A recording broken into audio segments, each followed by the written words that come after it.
Hey everyone, this is Jen and you're watching BPD Woman. In today's video, you're going to learn the top 12 signs that you are on the road to BPD recovery. You've learned all of these skills, you've been taught all of these tricks, and you've learned all the different things that go into making up your BPD. But how do you know when you're on the right track to recovery? What should you be looking for? What behaviors are in place? Well, in today's video, we're gonna check it out. Let's get going. If you haven't already, please hit subscribe, like, share below. I produce anywhere from 1 to sometimes up to 3 or 4 videos each week, offering you positive, solution-based approaches to recovery. I was diagnosed with BPD 20 years ago, and I believe I have lived with the disorder for 30. In that time, I've attended at least a half a dozen full DBT courses. I've read books, done workbooks, done in-person group therapy, research, I've practiced at home. You get it, I'm pretty committed. And while I am not a therapist or a psychologist, I can answer one question that those folks cannot, which is, what is it like to live with BPD? And in doing so, I can offer you the nuances and the actual tips that you can use to turn those skills into real life practices. And that's what we're gonna talk about today. So you may have been diagnosed a long time ago, you maybe have gone through DBT several times, maybe you've seen a therapist, but how do you know when you've graduated from using these skills to they're just a part of your regular life and you can really say to yourself, you know what, I use these skills more often than not, right? Now, of course, along the way, you're going to have setbacks. You're going to have emotionally dysregulating events. You're not going to be able to do this perfect all the time, but I understand what it's like to want to hit it 100% perfect all of the time. Fortunately, that can be really hard to do. It's just not human, right? So unless you're a robot, which you're not, then you're going to be looking for markers of success along the way. And a really good rule of thumb is that once something has become part of your daily routine and you're not even able to think about it anymore and you're just able to do it without much forethought, then something or a behavior or a mindset is really becoming a part of your fabric, and therefore you're beginning to replace those old ineffective, emotionally destructive behaviors with some helpful, more effective, emotionally regulated, masterful skills. So everything that you've learned in DBT, it's all gonna come into your life at one way or the other, but it takes a long time. And I say this all of the time, there are no quick fixes, right? There are no overnight successes to BPD recovery. It takes decades. You heard that right, decades. It takes a really long time. So if you don't get this in 1 month, 6 months, a year, or 5, well, guess what? You're at the normal pace then, because it took me a very long time to really make this happen.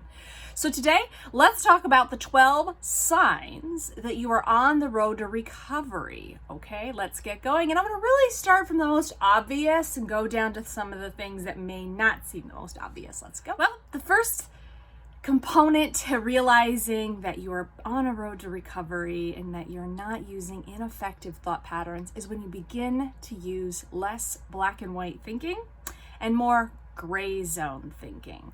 Okay, so black and white thinking is that splitting, right? You can't be friends with somebody if you're mad at them. If your boyfriend has been late to a date with you, then you can't trust him at all and he disrespects you. These are some examples of severe black and white thinking. So what would be a gray zone type of thinking, right? Well, how about you've had a fight with your mom or dad, but you still love them? That would be an example of gray zone thinking. Or your boyfriend's late to a date, but he's not generally late to a date. It's a lot different if he's always late to a date. But your boyfriend's late to a date, and so you think, well, he still cares about me, and I wonder if there's something wrong with him. Let me give him a call, right? And a lot of the black and white thinking patterns lead you to jump to conclusions or distortions, and those are going to work into other parts of the signs that I'm going to name here. But you will know you are on the right road to recovery when you are using less black and white thinking and more gray zone thinking. Think of an example yourself. Think of something that may be black or white that you dwell on, and think if you can replace it with a gray zone thinking, or maybe you're already doing this. Leave me a comment below.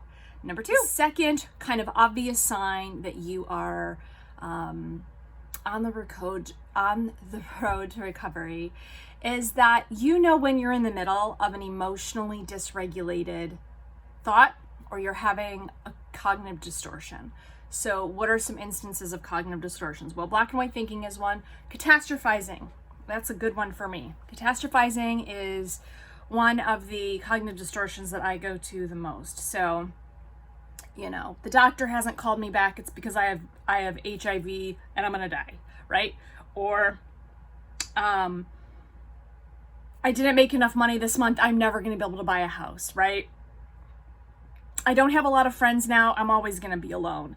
These are examples of catastrophizing.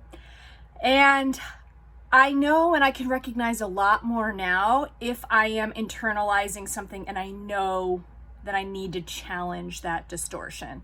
And the way that I challenge a distortion is with facts. I'll fact check, right? So if I say, I haven't heard from someone, I don't think they like me, right? Because I think I saw them talking about me, even though people might talk about you and you might be tuned into that correctly. But if you're wrong, you might say, okay, you know what? I think I'm using a little bit of personalization here, and I think I'm going to challenge that, and I'm not going to make any decisions on that. So you're on the road to recovery when you can catch yourselves in these cognitive distortions. If you catastrophize, right, you may say, okay, that is a really worst case scenario, and I don't know that that's going to happen, and so I'm not going to dwell on that because it's not going to help me do anything. It's just going to increase my anxiety. Let's go to number 3. Really clear sign that you are on the road to BPD recovery is when you stop yourself from acting out in the moment. Oof, this is a big one, right? If you have emotional ability and you're prone to anger, I am, then you may find yourself getting out of your car at an intersection and starting a fight out of a road rage. You may find yourself saying something flip to your boss. You may find yourself blocking someone on the phone because you're pissed at them, whatever. You may decide you're gonna end a relationship because you don't like what they said to you just then. Okay? When you are on the road to recovery, you stop yourself from making these split-second, emotionally label actions. And by emotional ability, if you don't know what that means, it means your moods fluctuate very quickly up and down, and they often lead to very regretful decisions. Okay, so when you find that you're actually taking the time to assess things and you're not just blocking someone, or you're not just cutting someone off, or you're not getting out of your car, or perhaps you're saying something to yourself like, it's not worth it for me to get into this fight right now. Those are examples that you are beginning to control your emotions, master them, and stop from acting out in the moment. Number 4. A big one is no self-harm or super less into self-harm. You aren't cutting, you're not drinking, or other reckless behaviors. Now, cutting is a different DSM characteristic of BPD than reckless behaviors such as gambling, reckless sex, drinking and driving, fast driving, whatever the case may be. But if you're on the road to recovery and you're taking better care of yourself, then you're going to find, and you're dealing with your emotions in a healthy way, then you're going to find that your instances of cutting or drinking or other reckless behaviors are going to lessen. Let's go to the next one. This is a big one for me and one of my favorites.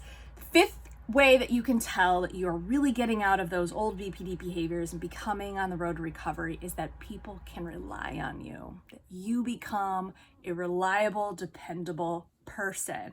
I was the opposite of this for so long.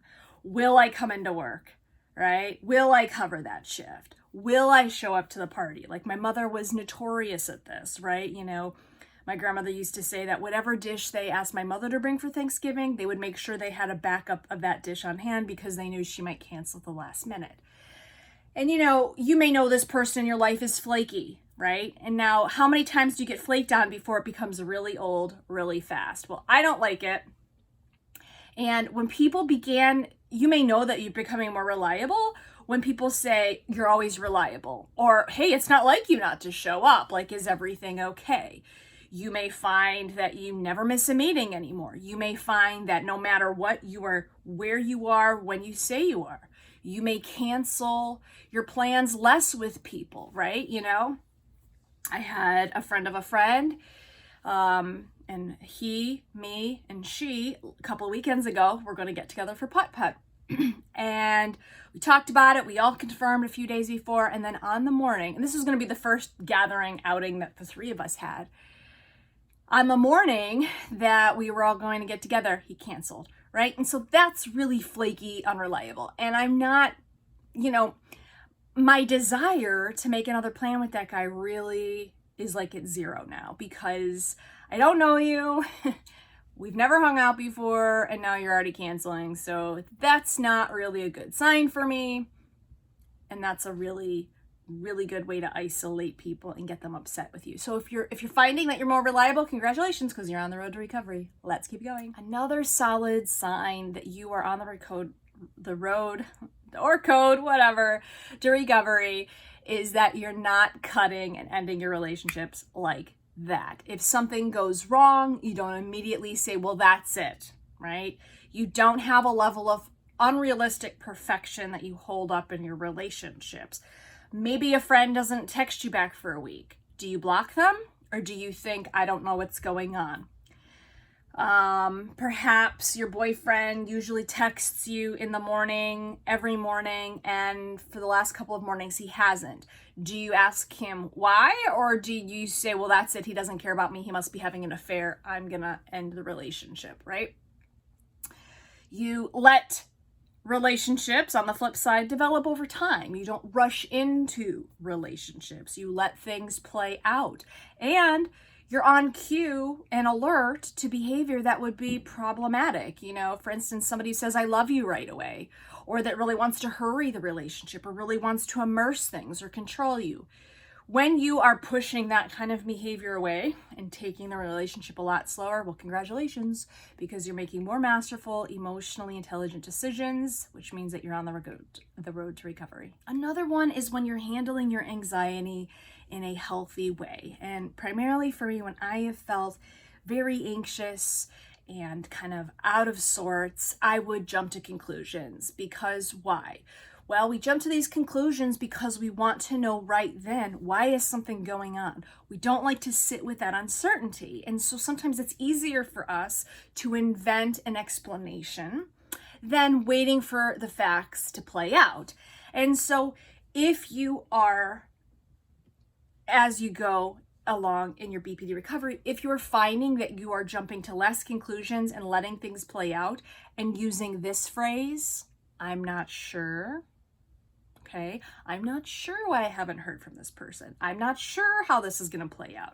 Or admitting to yourself, I don't know that for a fact. I'm not sure of that for a fact. Then congratulations, because you're on the road to recovery. Another solid example of emotional maturity and a lessened likelihood to dysregulating behaviors is to accepting the setbacks that come to you in life, but keep moving forward and also applying that principle to other people. So basically there's no perfection, right? You kind of get rid of that perfection rule. For instance, I opened up my business really hitting the road running in January of 2020. Well, March of 2020, my business dropped off 75% because of this pandemic. And there were several months there where I thought about, throwing the towel in, that the lack of business was because I was a failure.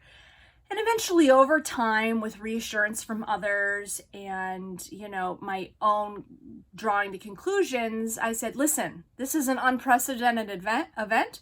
I don't know this for a fact, and I'm going to keep at it because I am good at what I do. And guess what? Now here we are in the summer of 2021, and my business is booming. Again, I can barely keep up some days. So I stuck in there and I kept moving forward. And it also means you apply this no perfection rule to others. People will sometimes be more available to you and less available to you. Sometimes they'll be going to school and they'll be going to work. Like I have lots of friends right now, well, not lots, but a few friends that are in school and they work full-time jobs, and one of them has a child. So they're less available to me. They're there, but they're less available. let's go to the next one. A really important one is being tuned into what you're feeling and taking action. So much of BPD comes from the ability to not recognize our emotions and feelings and why they happened.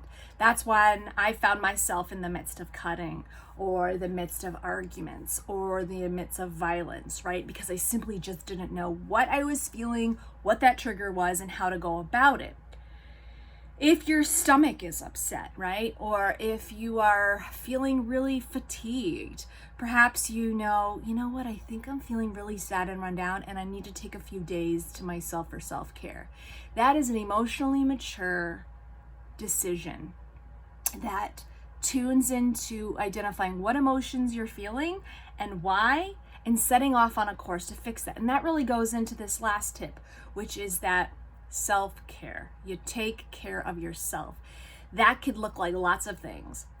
Good sleep, exercise, balanced food and water. Those are sort of the core components. But other self-care is getting a massage, right? Taking a me day, turning your phone off at night. Self-care can be,